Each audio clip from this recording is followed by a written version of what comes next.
Uncommon child custody and child support orders. That is our topic for today.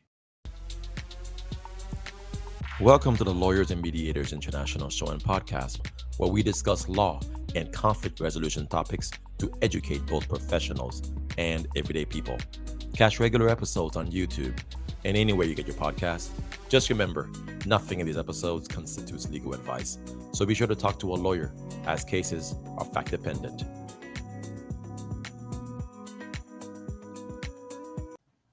Hi, everyone. This is attorney Mac Pierre-Louis. Welcome back to the show. This is Lawyers Mediators International. And with us, Dannielle Sims. Hi, everybody. How are y'all doing? Good to be back. yes, ma'am. So, Dannielle, thank you for coming back. And we're going to talk today about uncommon custody and child support orders.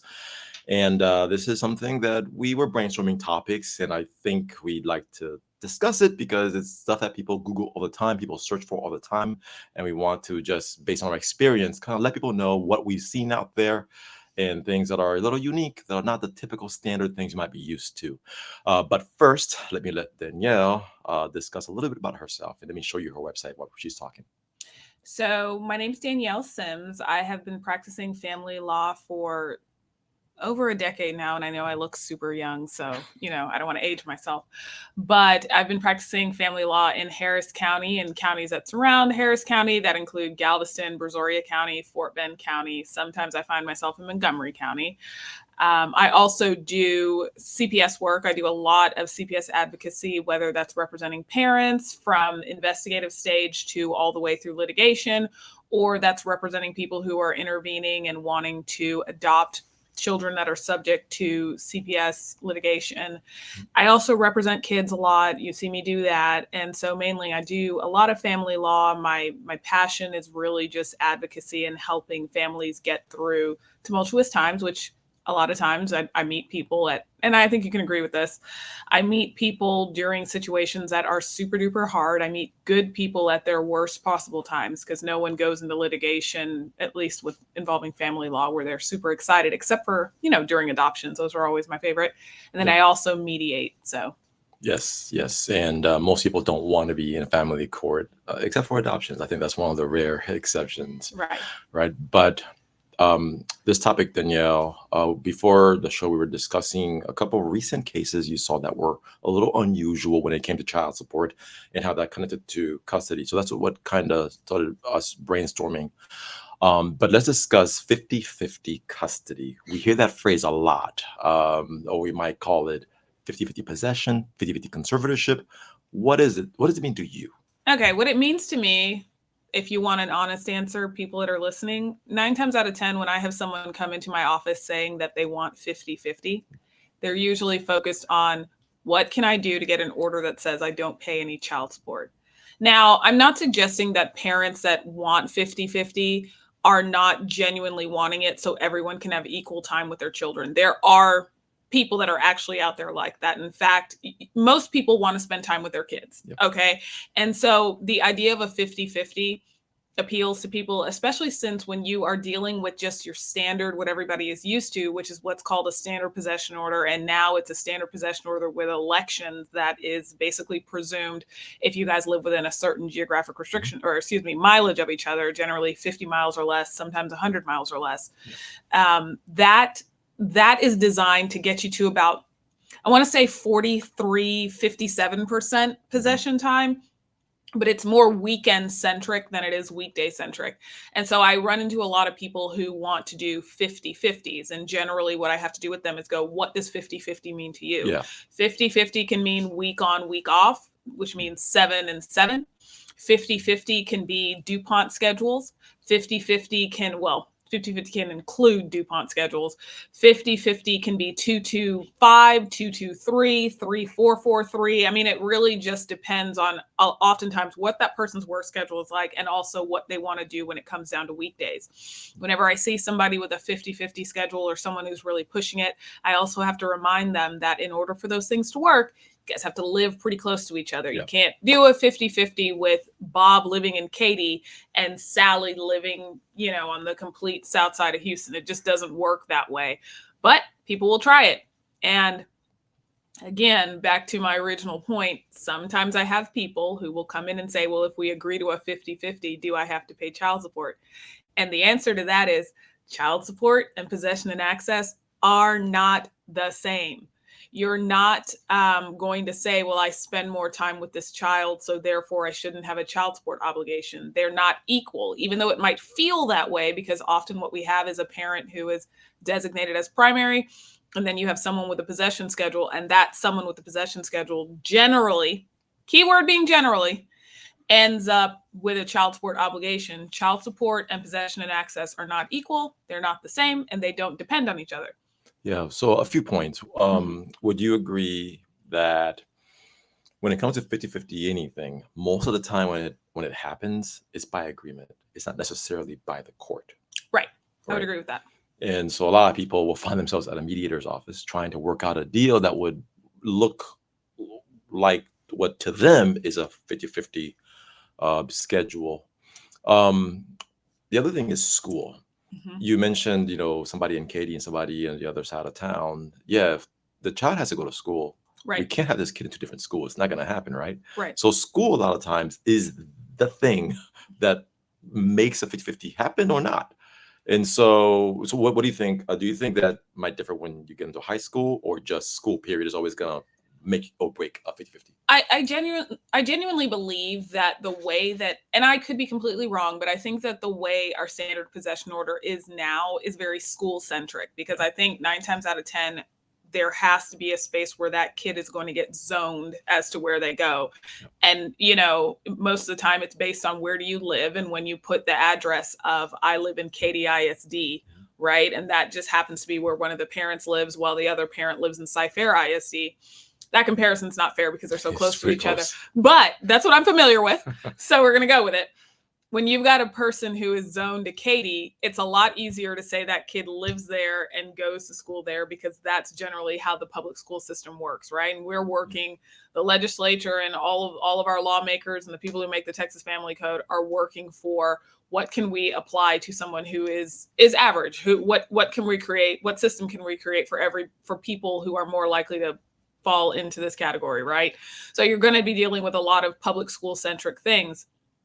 And so school does make a difference, because let's say it like this. Sure, we want parents to be able to spend a lot of time with their child. Every parent, we're talking average circumstances. We're not talking a parent that's inappropriate. We're just talking about an average parent, perfectly appropriate, nothing's going on. They should be spending time with their child, right? Each parent, whether it's a split household or not, it's a new normal, but they should be able to spend time with their child. Well, I live in Fort Bend. My kid's actually going to school in Montgomery County. Can I get that kid to school every day? That's the real question. And I think that's why you see possession schedules that are usually weekend centric. So back to when I have parties that come in and say to me, I want to do a 50-50. I say, okay, great. First of all, does the other side agree? Because that's generally what we have to deal with. But number two, are you able to get that kid to school every day? And sure, we have school buses, right? But the idea is, if Timmy were to miss his school bus, right? Because I don't know about you, but I've had several situations when I was younger where I would miss my school bus. If Timmy just had to have, right? You walk to school? Of course. Good Lord. But here's the thing. If Timmy can't walk to school and Timmy misses that school bus, are you going to be able to get Timmy to class on time? Because sometimes that's the test as well. And hey, you're not walking to school from, I would assume that wherever you're walking from was pretty close to your school. Correct. Right. And so that's the kind of situations that we're in. Now, sure, when kids get older, especially when you're dealing with modifications, if they start turning into 50-50s because Timmy can actually drive himself to school and Timmy has a vehicle that, mom and dad have purchased for him or Timmy's worked for, then it's a lot more flexible. But when you're dealing with these types of situations, they are looking at the school. So let's bring money into this. So there's school, then there's money. If you Google and search the whole 50-50 topic, you're going to inevitably see the question, and you hit on this, do I have to pay child support? Well, what about if there's a big disparity in income, right? Where one parent makes X amount per month on average gross, and the other one makes much, much less. But they want to do a 50-50 arrangement, or maybe the judge thinks, you know what, that's best for the child because that's what they're used to doing. What would you say about how the money is going to be allocated? Okay. The first thing that I say to a parent when they insist on 50-50 to me and ask me whether or not they would still have to pay child support, I ask them, does that matter when it comes down to whether or not you really want that 50-50? Because if you look at me and you go, well, Dannielle, if I'm doing 50-50, I don't want to pay child support. I then have to look at you and go, what's your real goal for the 50-50? Is it time with your kids or avoiding a child support obligation?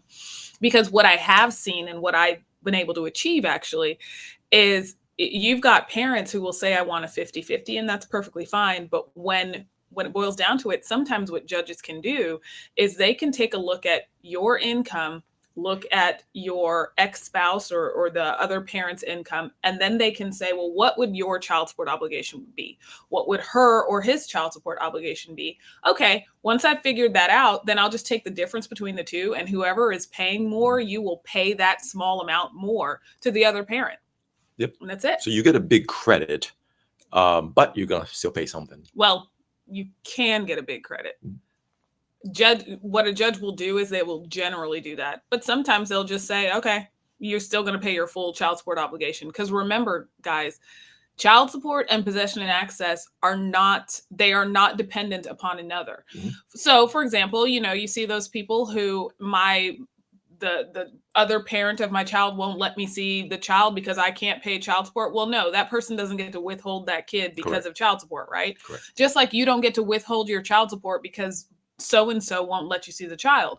Yep. They are not equals. And I think that's what a lot of people run into. So sometimes what you'll see, and I've seen more recently, is judges will look and go, okay, what is the income in this house? What is the income in that house? How do I make sure that these houses are somewhat equivalent so that child wants to spend time in both houses, right? Because sometimes you'll have parents who you will have such a huge income disparity, because a lot of times you'll see houses where, and I'm going to be stereotypical here, okay? Sometimes you'll see houses where mom didn't work because she was a homemaker throughout the relationship.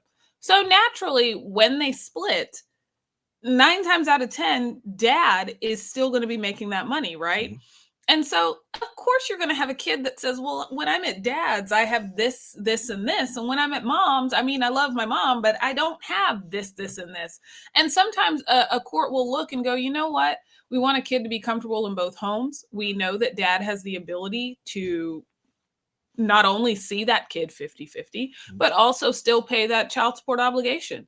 And a lot of times, yes, child support is math, but a lot of times you can deviate from those guidelines too. And that's a whole other topic and conversation.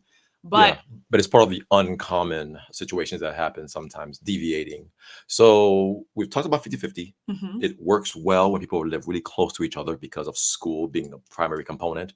But what about the extreme opposite, when parents live really far from each other? Because that's going to be an uncommon custody arrangement as well. And then how does child support go into that? One thing I bring up is that a lot of times you may get credit because of all the traveling you're having to do to go see your child.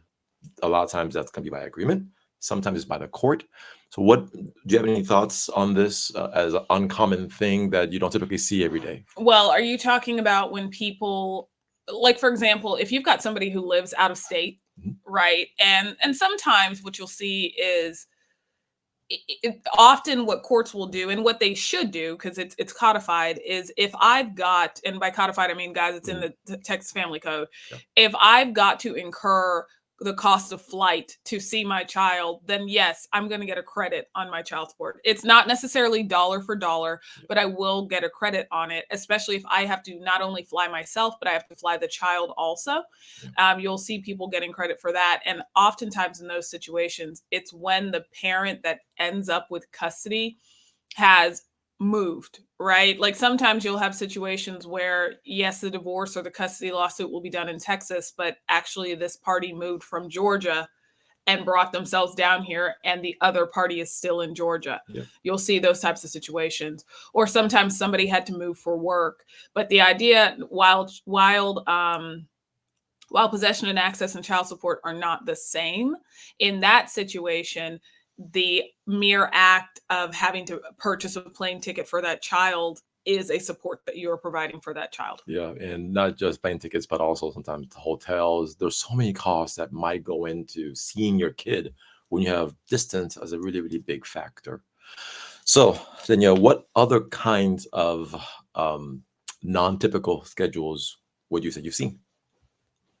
I have 223, 225, week on, week off. I think week on, week off is probably the most common one, would you say? Yeah, and then sometimes I think we can kind of talk about summers. For example, I think most people, they're used to seeing that 30 days over the summer for the non-custodial parent.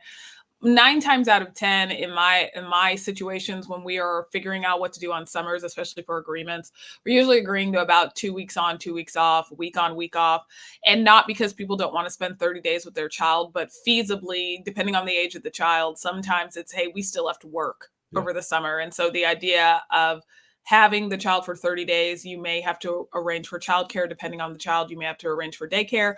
And a lot of times when I am exploring with my clients, what do you want to see for a summer? I have to tell them, well, if you want to travel or you want to spend some time with that child, what's a feasible amount of time that actually makes sense for a good trip? And a lot of times it's 2 weeks. So here's a question that I get a lot. It's where a non-custodial parent typically will call me up and they'll say, hey, I'm getting my child for 30 days in the summer. Do I still gotta pay child support? Yes. This question comes up all the time. Before you even finish that question, the answer is yes. Because guys, child support and possession and access are not connected. They're just not. I know they feel like they are because there's just stereotypical components that come with it. And then you have parents who will use it against the other person. There's all of those things, but they're not connected. And so, yes, for that month of July or month of whatever, yep, your obligation continues. Yeah, and I like to explain it this way, and that is, look, when the legislature in their wisdom did that standard possession order and did that 30-day thing, they had already accounted for the child support you pay each month as having accounted for the time that the custodial parent gets to spend away from the child. And so there's an accounting that people don't kind of factor in, but it's in there. And this is why the child support goes every month. And but the extra cost on your back now, having to pay potential daycare, yeah, that might sting a little bit. Not only are you paying child support, but you're also going to be paying. I saw you roll your eyes. You see, all those NCPs out there who are wondering about this question. Sorry, you heard it from Miss Sims here. All right. So, what other uncommon topics? We have a few minutes left. Uncommon topics. Uncommon orders that you typically, might see based on your experience. Well, we can talk about what's called a right of first refusal. That's always juicy. It's juicy. A lot of times it's not enforceable. So you guys just need to know that. But a lot of times what you'll see is you'll have parents who will, for example, with work. Work is the most common one, where sometimes you'll have people where they'll be gone from the child for a period of 4 hours or more. Oftentimes it's like 6 to 8 hours or more. So if you're on call for your job and you know, with the right of first refusal, if you know you're going to be gone during your period of possession from little Timmy for 6 to 8 hours, you can always leave Timmy with a babysitter, right? Like there's that whole idea that I can leave Timmy with a babysitter. I can leave Timmy at his friend's house and let the neighbor know I'll be gone for X amount of time, or I'll leave Timmy with grandma and do things of that nature. Well, with a right of first refusal, what happens is you will have the other parent have that right first. So what you'll do is you'll just let the other parent know, hey, Sally, I'm going to be at work or I'm going to be at such and such place for 6 to 8 hours. I just wanted to know if you want to take Timmy for that time frame. And then what Sally will do is come pick up Timmy from you and then bring Timmy back to you once you're back.